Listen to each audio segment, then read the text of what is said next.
Il est l'heure de la reprise en Fédéral 3, c'est ce week-end, la première journée du championnat. Et déjà un match compliqué, on va en parler dans un instant, pour l'Ovalie Club Montluçon qui sera en déplacement à Saint-Léger-des-Vignes. Pour en parler avec nous ce matin, on a président, entraîneur, joueur, on a tout le monde. Didier Bzonac, le président, bonjour. Bonjour. Merci d'avoir répondu à notre invitation Didier. Et Yannick Bougarel, bonjour Yannick. Bonjour. Entraîneur de l'équipe réserve, et puis Mathis Arbona, bonjour Mathis. Bonjour. Merci d'être avec nous ce matin à J-2 donc de ce lancement de la saison pour l'équipe première, pour l'équipe réserve. Également, la première question, Didier, j'ai envie de me tourner vers toi. Comment elle s'annonce cette saison? Comment s'est passée l'intersaison et comment tu la sens cette nouvelle saison? L'intersaison très bien, très bien passée. On a bien bossé. La saison s'annonce difficile, avec pas mal de derbies et des équipes au top. C'est pour ça qu'on a fait un recrutement un petit peu plus élevé parce qu'il fallait quand même exister dans ce championnat. Oui, ça s'annonce une saison très compliquée. Alors on va en parler dans un instant, on va détailler un petit peu cette poule, mais c'est vrai que la concurrence sera accrue, il y a des équipes qui descendent de Fédéral 2, il y a des beaux derbies à venir également, on va parler de tout ça. Mathis, toi tu étais déjà là évidemment la saison dernière, comment s'est passé ce mois et demi de préparation là globalement? Très bien. On a comme l'a dit Didier, on a des nouveaux gars qui sont arrivés et ils sont très vite intégrés et correctement, donc ça aide forcément dans le groupe, ça s'est très bien passé. Ouais, parce qu'il y a eu des départs importants ou des arrêts en tout cas de carrière à l'intersaison. Jordan Ogodi, Jesse Arbona, Lucas Forichon par exemple, qui bien pour diverses raisons ont décidé d'arrêter. C'est des garçons qu'on remplace pas forcément facilement dans un groupe. Didier, c'est des garçons qui étaient là depuis quelques temps. Yanis Blanc qui était quand même ouais, un élément je les ai pas tous cités, mais c'est des éléments importants qui ont apporté beaucoup à leur club parce que c'était leur club déjà. Tu parles de Lucas, de Jordan et puis de Yanis. Même aussi du frère à Jesse, bien sûr. Non seulement c'était des leaders et en plus des gens qui animaient un peu le club. Donc voilà, il a fallu remplacer ces 4 garçons par des garçons aussi bons, je dois dire. Et ça n'a pas été si facile à trouver. Ouais, alors évidemment l'objectif ne change pas, c'est toujours de faire appel aux jeunes, autant que faire se peut, mais on plonge pas évidemment n'importe quel jeune, on le lance pas ni en réserve ni en Fédéral 3 comme ça. Donc ça prend un peu de temps, donc vous avez complété finalement avec des joueurs qui viennent un petit peu de l'extérieur. On a souhaité apporter de l'expérience pour justement aider nos jeunes. On a 3-4 joueurs expérimentés pour apporter à nos jeunes qu'on cherchait, quoi. C'est-à-dire des leaders qui puissent leur faire passer un cap. Voilà ce qu'on voulait certainement. Mais beaucoup de jeunes vont être intégrés et seront intégrés dans la saison par le staff. C'est toujours le credo. En passant notamment par la réserve, Yannick, comment toi tu appréhendes cette nouvelle saison avec ce groupe un petit peu modifié, ou forcément il y aura des modifications aussi avec l'équipe réserve, même si il y a un groupe senior en fait à l'OCM, c'est ça? Ouais, c'est prioritairement c'est ça, c'est un groupe senior et on est vraiment divisé que le dimanche et le vendredi pour les répétitions. Sinon, depuis début juillet toute l'intersaison, on s'est vraiment entraîné tous ensemble, que ce soit senior, équipe 1, équipe 2, on s'entraînait tous ensemble. Donc voilà, c'est un groupe soudé. Et ensuite, le dimanche, on va intégrer nos jeunes, là, notamment ce week-end, 2-3 juniors qui vont intégrer l'équipe réserve pour faire voir un petit peu ce qu'ils valent. On connaît déjà leur potentiel, mais on veut valider un petit peu les objectifs. Ils sont prêts, il y a vraiment un step entre passer des juniors à la réserve. Il faut un petit temps d'adaptation quand même, j'imagine. Oui, un petit peu, mais là ils sont prêts parce que c'est des gamins qui étaient déjà un petit peu l'année dernière. Ils ont commencé tout doucement et là ils commencent à s'affirmer.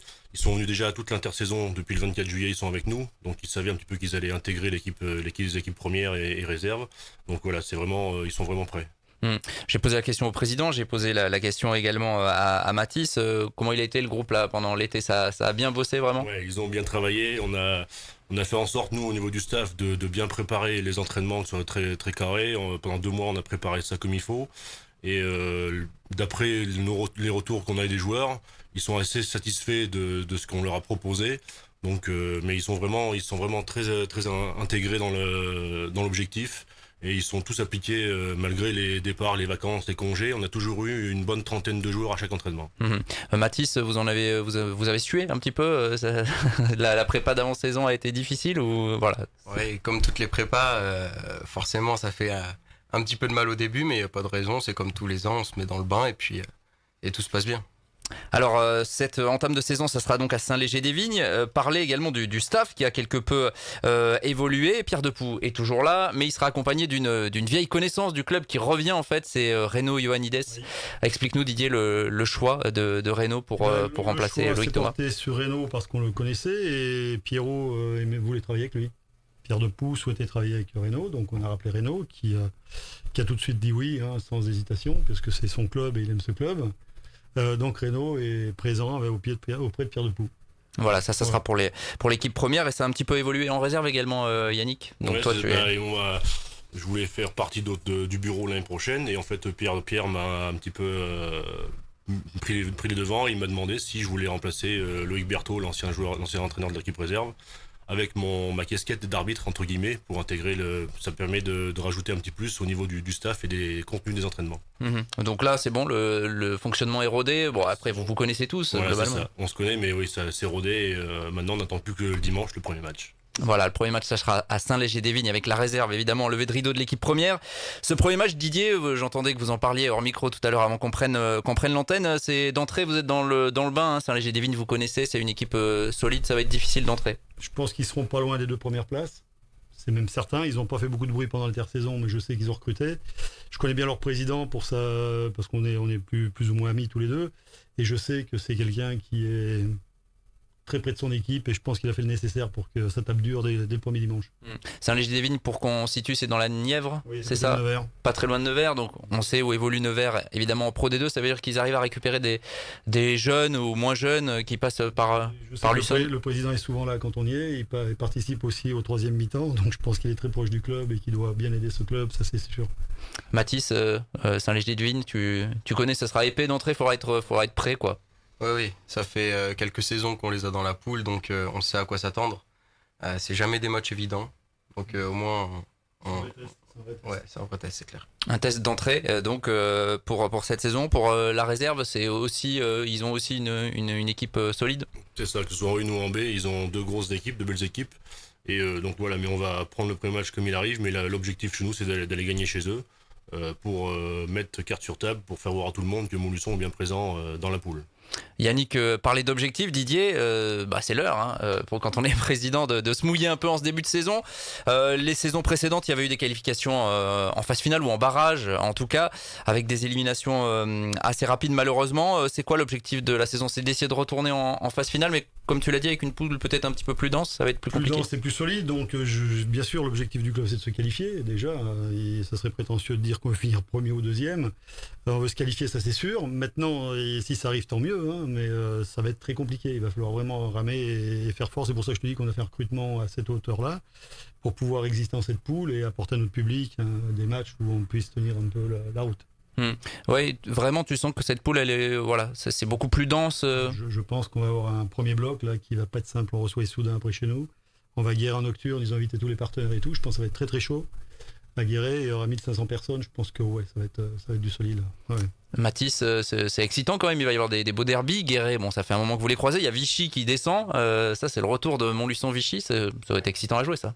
Ouais, quand on est un joueur d'ici, forcément c'est assez alléchant, on a hâte de jouer ces matchs-là. Donc, Moulin, c'est Vierzon avec Tony et tout ça, donc ça fait des bons matchs. Vierzon qui redescend de Fédéral 2 également. Qui est jamais facile à jouer. Comme Vichy, bon, il y aura peu de matchs faciles finalement. C'est vrai que les années précédentes, on avait toujours 1 ou 2 équipes qui vraiment étaient en grosse difficulté. C'est vrai que sur le papier, quand on regarde, il y en aura peut-être 1 ou 2, mais c'est pas gagné quoi. C'est plus homogène. Ils sont 4e l'année dernière, donc ça veut dire qu'ils ont bien recruté aussi. Ils ont recruté quelques gars. Donc il va falloir voir les premiers matchs pour se situer et puis voir si nous, on va pouvoir exister dans cette poule et pouvoir éventuellement se qualifier. Yannick, pour l'équipe réserve, alors toujours dépendante évidemment de ce qui se passe en première, des blessures, des aléas, des absences. Après voilà, moi je parle de la réserve, mais je parle aussi vraiment du groupe senior. On va, que ce soit à la 1 ou en B, on va faire match après match. On va d'abord se concentrer déjà sur l'objectif. L'important c'est les 4 points. On va pas non plus mettre la charrue avant les bœufs en disant qu'on va faire les phases finales. C'est l'objectif certes, mais dans un premier temps, on va se baser déjà sur les 3 victoires déjà sur le premier bloc. Ensuite derrière, on va adapter les entraînements.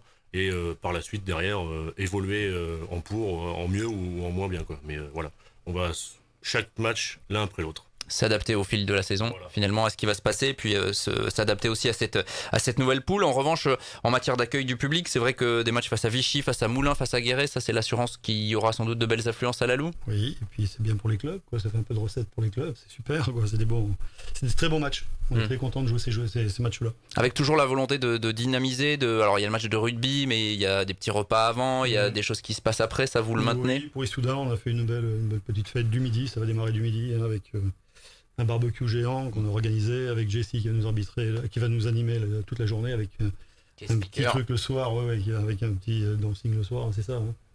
Donc il y aura une belle petite soirée. Ça sera la semaine prochaine. Voilà, et le midi, on va faire les anciens rock avec Deep Purple, les anciens remises de musique, on a Deep Purple, et j'en passe, les ZZ Top, on revient un petit peu en arrière sur des trucs. On a prévu un petit truc sympa. Bon, ça sera pour la semaine prochaine au Stadium de la Loupe pour encourager la réserve, puis l'équipe première, et puis il y a ce match à Saint-Léger-des-Vignes ce week-end. Mathis, le mot de la fin, on peut vous souhaiter quoi pour cette saison, de vivre des belles émotions, c'est pour ça que... Oui, de faire au mieux, de faire mieux que la saison dernière et que celle d'avant encore. Et mettre des pénalités surtout. Et mettre des pénalités. Il lui met la pression. Il a un taux de réussite à atteindre, sinon ça va pas le faire. Merci en tout cas à tous les trois d'être venus à J-2, donc le début de la saison de Fédéral 3. On suivra cette saison tout au long des prochains mois avec tous les résultats dès le lundi dans les journaux d'information. Merci Didier Bzonac, merci Yannick Bougarel, merci Mathis Arbonat d'être passé à notre micro. On va continuer le direct dans quelques minutes. À tout de suite.